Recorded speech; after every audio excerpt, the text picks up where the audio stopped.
Good morning. It's good to be here, be back before you, with you, to share some more ideas, hopefully, that will bring us even closer together on our long-term journey of friendship. Thanks for everybody again for showing up. I know there are lots of other things you could have been doing. Just so almost overwhelmed to be the inaugural speaker for the Hayden Lectures. To Dan and Linda Lawson, thank you so much. And to all the students, and Paul is a student, Kip, he's a student, lifelong student, and all of you, thank you so much for everything, the great food and the great wine and other good stuff that I've been filled with. Well, Jesus turned water into wine, so at least in my Bible. So we want to talk a little bit this morning about global values for healthy human communities. Why do we need to study the humanities? Subjects like religion, poetry, literature, or philosophy. This question has become increasingly pressing at the beginning of the 21st century. For instance, the 2008 global recession caused by the United States subprime mortgage practices have challenged the validity and practicality of majoring in the disciplines of the humanities. Some seminaries and theological schools, divinity schools, and universities are suffering from low funding, questions of academic standing, and decreasing enrollments. A sizable number of students now turn toward economics, psychology, business administration, medicine, law, engineering, government, and other emphasis in the social and physical sciences. Can a young person really expect to get a job after studying religion or poetry or philosophy? I get at this challenge by sometimes playing a little mind expansion exercise with my PhD students when they first come to work with me. I ask them half facetiously, but also with some seriousness, why do you want to spend 6 years or so earning a PhD in the field of religious studies and leave school with over $200,000 in debt, where on the other hand, you could go to the business school for just 2 years and your starting salary would be $200,000. What use are the humanities in the dangerous, ambiguous, fluid, and contentious dimensions of the 21st century global communities? Actually, there are at least three possible ways of answering this question.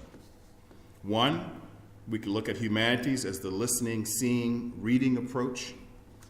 Two, we could look at the humanities as culture. And three, we could look at the humanities as teaching.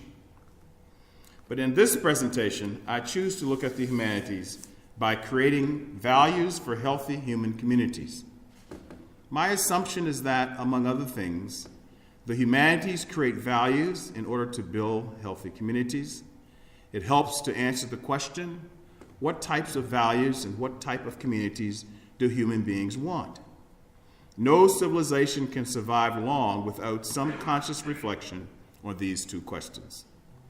Even as nations and peoples build bricks and mortars and the material institutions to sustain humanity, a most important question is what type of human beings will we nurture to control wealth and govern different households, even neighborhoods, economies, and even the state apparatus. So in this way, each discipline of the humanities has practical functions in the 21st century. Now, to pursue such a question, my perspective draws on the wisdom of three sources: values from Black American folk tales, values from the Western tradition, and values from Chinese thought. The purpose is to show how values from these three global ideas and practices have the potential to complement and enhance each other, and therefore offer some values for a healthy humanity, the object of the disciplines of the humanities. Again, nurturing the human being and creating global citizens. We begin first with the United States of America because it embodies many of the foundational values in the ancient Western civilization. Here we refer specifically to ancient Judaism, Greece, Rome, and Christianity. Second, we move to examine the People's Republic of China because it is one of the few countries that has roughly a 7,000-year-old civilization. And this very fact suggests the need to learn from human cultural experiences and human knowledge accumulation over so many millennia. And third, we then analyze Black American folktales because its values contain a mixture of the Western culture and memories of West African traditions. From their arrival in America in 1619 until today, Black Americans combine both aspects from West Africa and Western traditions to form their humanity. In addition to blending the Western and the African backgrounds, Black Americans' perspectives have some similarities with Chinese civilization. For instance, there are similarities between African Americans, particularly Southern Black families, their values and those values indigenous to Chinese cultures. Both have emphasized the importance of the family, the spirituality of the ancestors, accumulation of wealth, land, and businesses, and the orientation of the family around the education of the children and grandchildren. But again, the question, what can these three cultures, American Western traditions, Chinese civilization, and American Black folk tales, teach us about being human in a global context? And even if we look at the question from a different way, all three sources are products of human cultures. And from these three human cultures, what values can we compare and contrast? In this presentation, I believe the 21st century humanities can learn from the values of these three traditions in order to forge healthy human communities. For example, American Western thought, first tradition, suggests four values: compassion, individual rights, representative government, and hope. Compassion comes from ancient Judaism. Individual rights come from ancient Greek city-states. Representative government comes from ancient Rome, and hope comes from ancient Christian thought. Likewise, from the Chinese tradition, we can discover four values: focus on family, harmony and balance, learning from others, and getting things done. And we find these four in a study of Taoism and Confucianism. And then Black American folktales offer us also four values: ambiguity, nature, reversal, and empowerment. All four of these African American folktale values were created during the period of American slavery. Ambiguity is found in stories about outlaw characters. Nature appears in narratives about conjurers. Reversal is found in trickster characters. And empowerment comes out of our Christian folktales. So my presentation this morning suggests that a way of being human today in a global environment is complex when we look at the multiple values from these three traditions. We will connect, or we will attempt to connect, all these values in order to find out what it means to be human. By complementing values from three different traditions, we might be able to develop positive descriptions of a healthy community and a healthy individual. And so what follows below, we choose to bring into conversation the ideal for each tradition. And let me affirm my answer already to the question, why do we need the humanities? We need the humanities because they directly study people, and people make up all other areas of society. Specifically, to be a healthy human community today and a healthy individual relating to community means learning from values from different human cultures. Human cultures create transcendent meanings, and in a global world today where countries and peoples and civilizations are interacting all the time, 21st century humanities must take seriously how different human cultures contribute to this fundamental discussion about being human, which is the object of the humanities. So let's begin by exploring the values from the United States, then look at Chinese tradition, and then end with African American values. The United States suggests at least four values passed down through generations, as I mentioned. One, compassion, from Jewish heritage. Individual rights, from Greek lineage. representative government from ancient Rome, and hope from Christianity. And again, I don't mean that America today is exactly like each of these four traditions.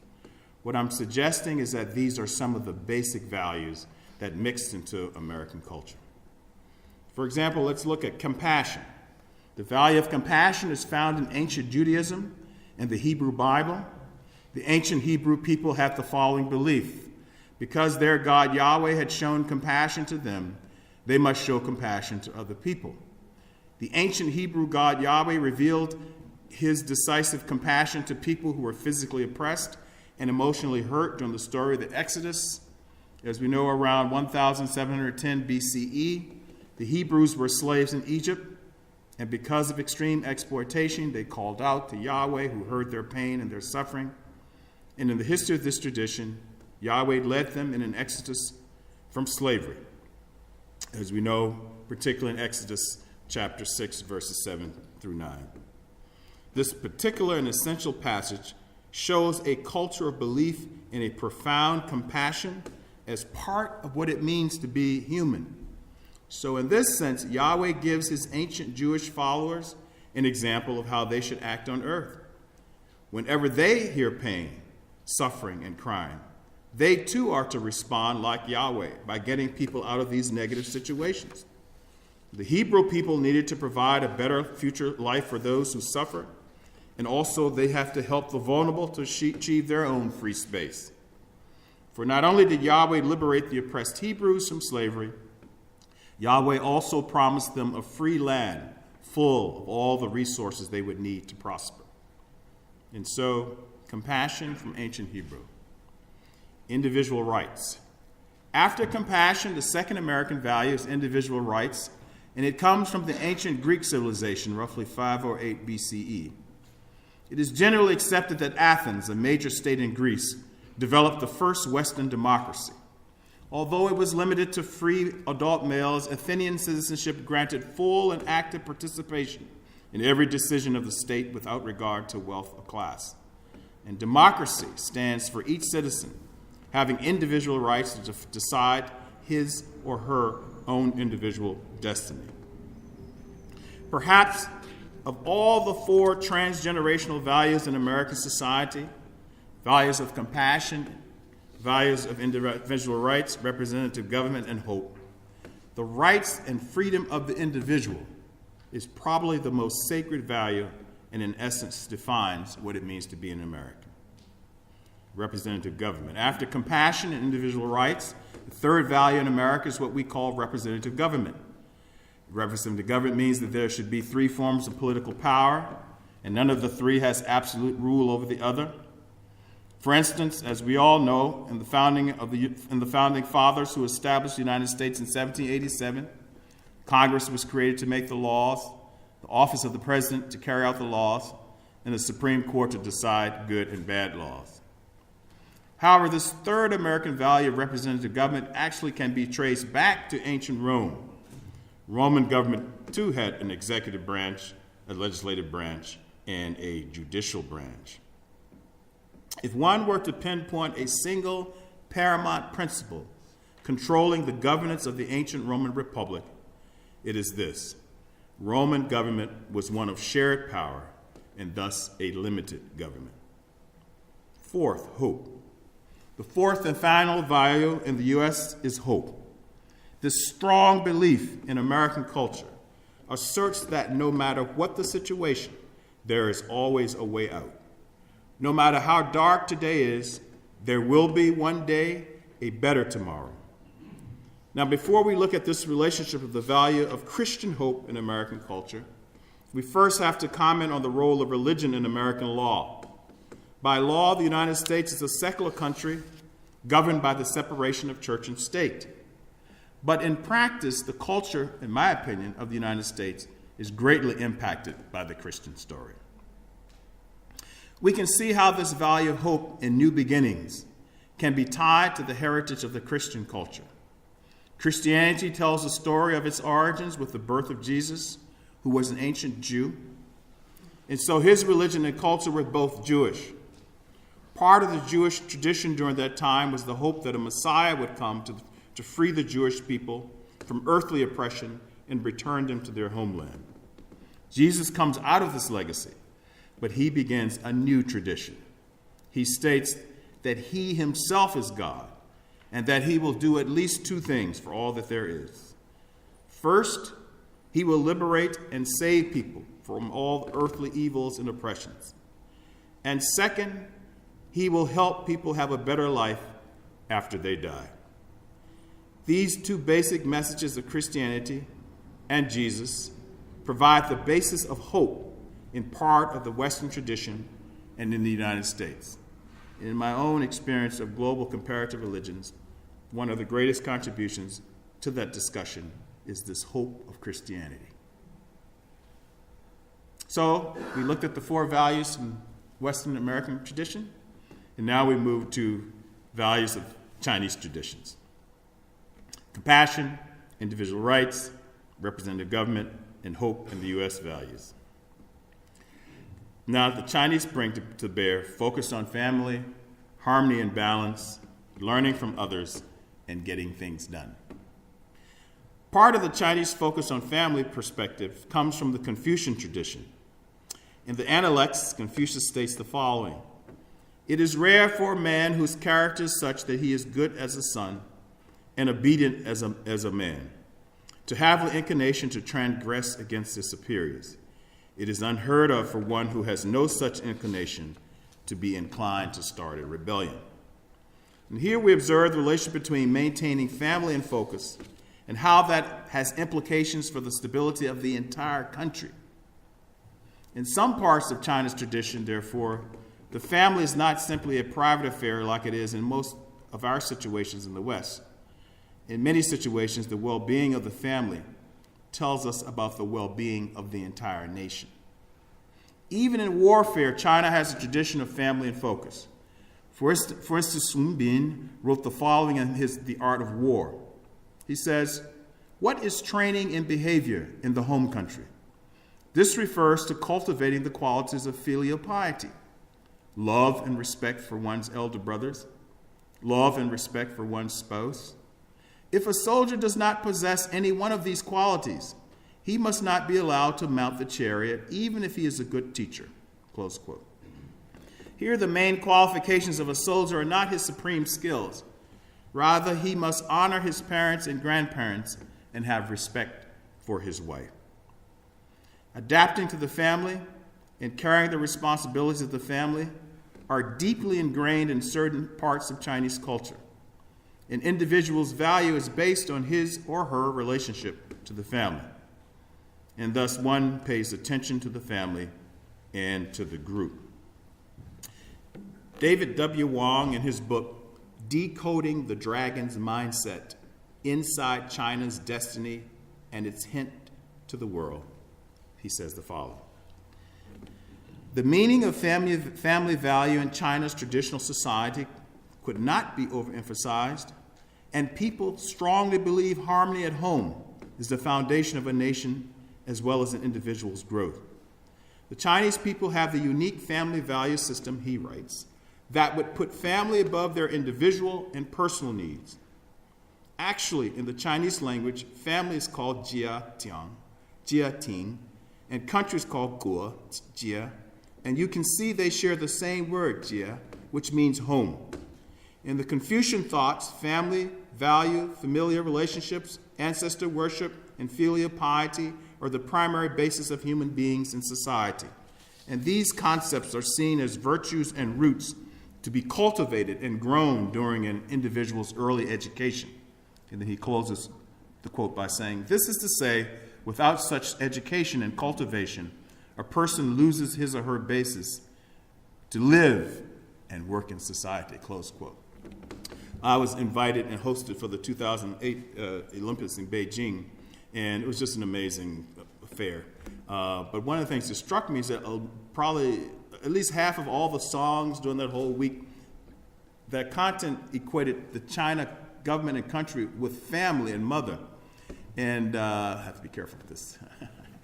I was sharing with them, in the United States, we would not necessarily link the U.S. government and our country with the word mother. So it was just no, we would not. But it was just, I had never heard, I don't know, maybe your generation is, what about you, Bree? You, she's like, don't. We had lunch together, so the millennials, we're very good. But yeah, so this is just an experience where, and I loved my country and mother, and it was just an amazing thing. So anyway, we're just trying to give some personal experience, anecdotal personal experience about the first value of family and focus. Second value, harmony and balance. The second transcendent value in Chinese thought is harmony and balance. The teachings of the Tao Te Ching provide evidence of this claim. The Tao Te Ching emphasizes the unity of, which is written by Lao Tzu, emphasizes the unity of opposites and the balance of opposites.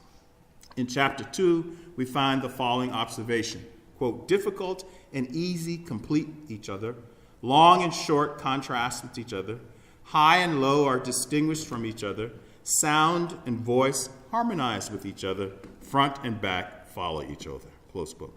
Lao Tzu, known as the founder of Taoism, maintains that everything has two sides, which may be termed the positive and negative aspects.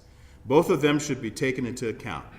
Opposite as they are interrelated and dependent upon one another, so they should be approached in respect of their interactions. Indeed, chapter 2 of the Tao Te Ching, we find these words: to yield is to be preserved intact, to be bent is to become straight, to be hollow is to become full, to be worn out is yet to be renewed, to have little is yet to gain, to have much is yet to be perplexed. Quote. And Confucius emphasizes such harmony when he says, do not do unto others what you would not want others to do unto you. So if all the peoples in a country pursued their benevolent self-interest, he goes on to say, harmony would appear in social relationship. In fact, Mencius, who's another Confucius, later Confucius, he claims that harmony in relationships stands at the core of what it means to be human. He writes the following: there is no greater joy for me than to find on self-examination that I am true to myself. Try your best to treat others as you wish to be treated yourself, and you will find that this is the shortest way to humanity. And then Confucius offers harmony as the highest expression of the rights. He says, or he writes, or the people who wrote that he wrote, of the things brought about by the rights, harmony is the most valuable. Harmony, in fact, does have practical lessons for how to govern a country. Good leadership does not come mainly from technocratic knowledge and organizational management, though these are needed. Effective governance results from good relations among the leadership, which yields peace in the nation, which gives way to happiness among the citizens. A country runs smoothly when its citizens are happy. This entire process aims not just for governing a country. On the contrary, good governance comes from harmony. Third Chinese value is learning from others. One of the most compelling pieces of evidence for the learning from others value can be found again in Confucian Analects, where it clearly makes this statement, quote, the master said, when I walk along with two others, they may serve me as my teachers. I will select their good qualities and follow them, their bad qualities, and avoid them, close quote. Commenting on how walking along different paths helps the journey to a higher purpose, Dui Ming tells how Taoism, Confucianism, and Buddhism offer a multiplicity of paths to moral and spiritual self-cultivation. He writes the following: exclusivism in ethical religious thought is rejected mainly because by insisting upon a single path, it would be incapable of accommodating the divergent interests and concerns of human beings as a whole. He says, the recognition that the best way for me is not necessarily the best for my neighbor is a psychological essential for the peaceful coexistence of different and even conflicting beliefs in East Asian society and culture, close quote. In relation to other nations and different cultures, Taoism encourages us to learn from their examples and to accept what gifts each people and nation have to offer all of humankind. And by accepting the way of nature in the natural order of things, we can use the resources of all nations to create and innovate. So after family and focus, harmony and balance, and learning from others, the fourth and final Chinese transcendent value is getting things done. Confucius says, quote, 4 horses cannot overtake the tongue. So he's suggesting the following: when a person speaks, one's words are released, which means that he or she has committed him or herself to doing something. And if one reneges on this speech, even 4 horses are not fast enough to catch up with the words and correct their meaning. A person's speech is linked to commitment, to action. If one does or does not do what one says, it is not simply about doing a task. Rather, it points to the moral character of the speaker. We find the core value of getting things done when Confucius emphasizes the importance of being reliable, and when he says, quote, Confucius says, "The gentleman is ashamed of his word outstripping his deed," close quote. In other words, the question is whether one's word matches one's deed. Similarly, Confucius advises the gentleman to put his words into action before allowing his words to follow his action. Again, quote, "The gentleman is quick in action, but cautious in speech." And then Confucius lays out a human norm, quote, "Make it your guiding principle to do your best for others and to be trustworthy in what you say." And then Taoism also accents getting things done when Lao Tzu says, "A journey of 1,000 li starts from beneath one's feet. In doing things, people often fail on the verge of success. If they are as prudent at the end as at the beginning, they will never fail." So far we've looked at 2 major cultural sources for identifying transcendent values for being human. We saw how in the United States Western tradition, the values of compassion, individual rights, representative government, and hope. And the Chinese source provided family and focus, harmony and balance, learning from others, and getting things done. And so the third and final source that gives us transcendent human values comes from African American folk tales. And they also present a set of 4 values: nature, reversal, ambiguity, and the foundation for me of all of this stuff, and that's why it is the last value of these 16 values, Christian empowerment. In terms of the value of nature, we find the value of nature in the Black folktale stories that speak about the conjurer. I know I'm in a Christian seminary, but this is the South. The conjurer was a local leader who used nature to solve human problems. In these stories, when the conjurer works with nature, it is a process that is connected to transcendence. Specifically, the conjurer draws on human mystical ties to the supernatural powers derived from nature and from the strength of the spiritual worlds. Fundamentally, the conjure-nature connection tells us to tune into the hidden and too often underutilized resources offered by nature to the human realm. Besides, it suggests that human daily survival is a consequence of the presence of animals, of plants, air, water, and the earth. To be human, in the fullest sense imaginable, comes from responding to the gifts of nature. In some of these Black folk tales, the conjurer used nature to solve problems along and beside the power of Christianity. One Black Christian who was interviewed said the following: "You know, we believe God's hand was in everything, but there were certain things you didn't ask God for, just like you didn't ask God for revenge. That's what the conjure doctor was for." Close quote. So to be a healthy community and a holistic self in these Black folk tales means to see and enjoy nature. For individual and collective well-being depend on the non-human population, and conjure stories, well, a lot of the conjure stories, show the importance of nature. After the value of nature in Black folk tales, the value of reversal is found in the trickster character. In these stories, the trickster is usually a weaker person or animal who comes to situations where the powerful take advantage of other weaker people or animals. Brer Rabbit, for those of you who know those tales. The trickster uses wit to trick the stronger animals. And by these tricks, the wealthier animals finally get their justice. The weak animals in the forest, for example, imagine a vision of society in which the bottom strata have natural access to all that is healthy in life.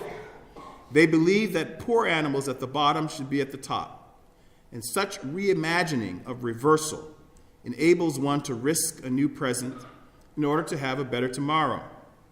For despite the apparent overwhelming superior force exhibited by the strong, the weak, once overcome with the spirit of the potentially new, boldly enter the culture and environment of those with sharper teeth and bigger paws, continually democratize the land by acquiring whatever is needed, and even when captured, turn the mind of the powerful upside down so that the weak are tossed into their natural cultural habitat where they are born and bred. Brer Rabbit, if you know Brer Rabbit. And so the weak pursue hope. In trickster stories, we find the value of reversal. Third, the value of ambiguity comes from the outlaw character in Black folk tales. Perhaps at first glance, the outlaw character stands as the worst model for what it means to be a healthy human self. Usually, a male protagonist, the outlaw kills seemingly innocent bystanders, too often relates to women in a utilitarian manner, and in general creates chaos in community. But a shallow understanding of the outlaw character obscures the positive value of ambiguity. Yes, at times the outlaw does bad things in his own community, it's usually him, but at the same time he breaks the unjust laws of the larger society, and he can sometimes defeat the unjust laws within his own community. So ambiguity is of value because what we see on the surface doesn't always tell us about what is deeper underneath. Sometimes the outlaw's focus on himself can bring about justice for the entire community. And then the fourth and final Christian value is that of a final value in Black folk tales is the Christian value of empowerment. And it is seen in the stories about Christian heroes. This empowerment value shows an individual human being as one whose vocation is to risk and sacrifice the privileges of the individual self in order to fashion the possibility of freedom for the least selves in one's culture. For example, Harriet Tubman exemplifies her Christian empowerment when she ran away from American slavery, but continued to return to free other Black people. Throughout her clandestine missions, Tubman talked about Christian rights, which included the optional goals of liberty or death, she says. One chooses to activate these rights for freedom in the human situation on earth, because one day Jesus would call all of us to the ultimate home. The Christian pursues earthly freedom knowing that ultimate freedom will come one day. Tubman said the following: I had reasoned this out in my mind. There was one of two things I had a right to, liberty or death. If I could not have one, I would have the other. For no man should take me alive. I should fight for my liberty as long as my strength lasts, and when the time came for me to go, the Lord would let them take me. So now what do we want to do with all of this? We're going to try to explore these various human values from these three cultures of Western tradition, Chinese civilization, and Black folk tales, and we will try to compare and complement them. How might we group them in such a way that they can complement and even in a certain respect correct each other? So again, we're trying to figure out is what are some global values for healthy human communities. And what we want to do now is to mix up the values for healthy communities, drawing on aspects, again, of the West, Chinese, and Black folk tales. So, when we complement them to learn, we start with the Black American folk tale of the Christian empowerment. So again, for me, of all of this stuff, that's the anchor, so I start with that. Fundamentally, whatever is a healthy practice of being human, both as a community and as an individual, must be framed by the empowerment found in the Black folk tales about Christian empowerment. The empowerment value of the Black Christian folk tales teaches us that the norm of Jesus is liberation into the practice of freedom for poor and oppressed people. And then from the American Western tradition, we complement the Black folktale empowerment value with the value of Christian hope. One of the most profound contributions that the value of Christian hope adds, as I said earlier, to the world interreligious, comparative religious discussion is this question of hope. This is one of the greatest additions to all that exists across all human cultures. Christian empowerment is Christian hope.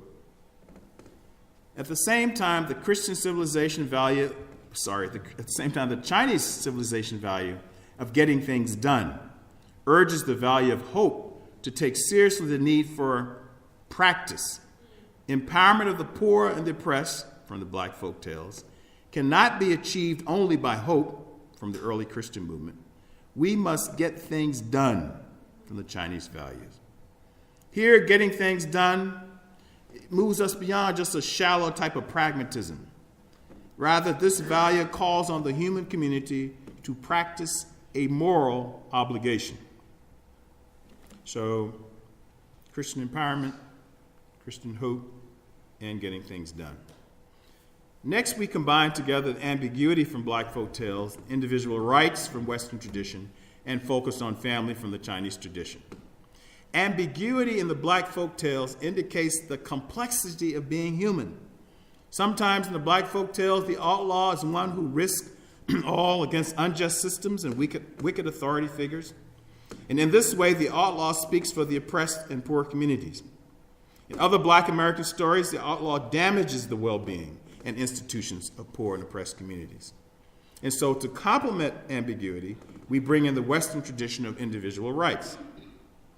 The American Western tradition builds on the notion of individual rights to such an extent that one of the most attractive features of the United States is its instinct for risk-taking and innovation. More deeply, the American Western tradition religiously asserts that each individual is endowed by God with certain inalienable rights.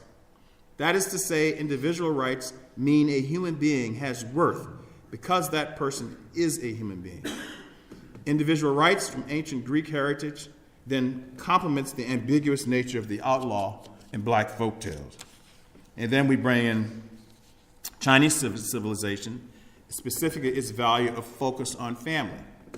Focus on family corrects the negative ambiguity of the outlaw. We must, when all is said and done, have certain duties to and traditions from our family. When the outlaw damages the family, correction is needed. The health of a nation as a collective of human beings depends to a large degree on the status of the family, its obligation to its elders, its preparation in the present, and its solid legacy it gives to its children, its grandchildren, and its great-grandchildren. Then we link reversal, in Black folk tales, representative government, in the U.S. Western tradition, and harmony and balance from China. The Black American folktale value of reversal is found in the trickster model. The trickster, as we said, is an intermediary. It negotiates the relationship between the transcendent and the vulnerable. And we want to complement that trickster reversal, which can upset political and social relationships, with the Western American tradition of value of representative government. The reversal of the trickster value can disrupt unbalanced situations in order to create spaces where poor and oppressed can have their voices and decisions represented in the community. But then again, we have to have a form of representative government to stabilize the excesses of trickster reversals.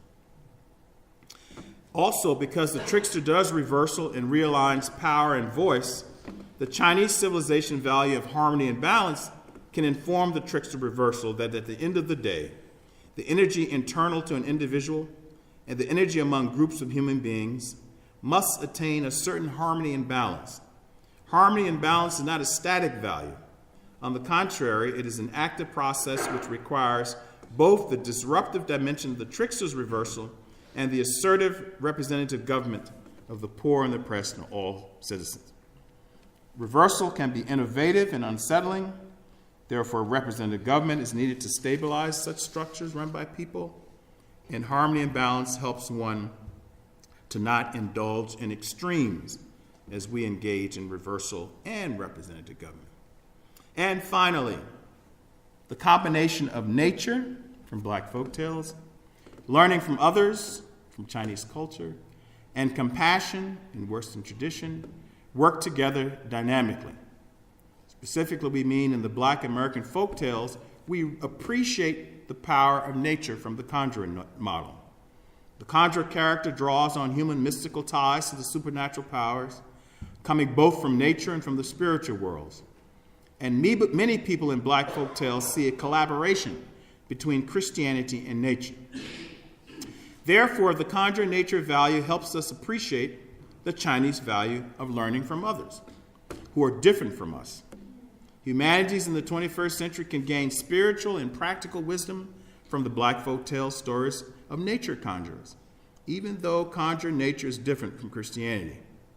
We can learn from deep spiritual and miraculous possibilities of nature's power. However, in order to be open to learn from nature, the ancient Jewish value of compassion nudges us to be sympathetic to the beauty and gift of nature in the construction of what it means to be a healthy human individual and community of individuals. Compassion pushes us and nudges us. In fact, perhaps among the variety of values from Black folktales, American Western tradition, and Chinese civilization, the feeling of compassion is a foundation for them all. So, let us end our discussion in our third lecture by returning to the beginning. The object of study of the humanities is the human being, its spiritual, material, psychological, emotional well-being, and the cultures that human beings create. If the world is much more intimate due to globalization, and a key agenda for the future of the planet is how we are to be better humans as communities and as individuals, then we need to experiment with sources that can offer possible values for living together. In this presentation, I've simply suggested human values coming from three broad sources: the interplay among the United States, China, American Black folktales, as possible representatives of how human cultures can instruct us about the humanities as creating these healthy communities and a healthy individual self in the 21st century. Thank you.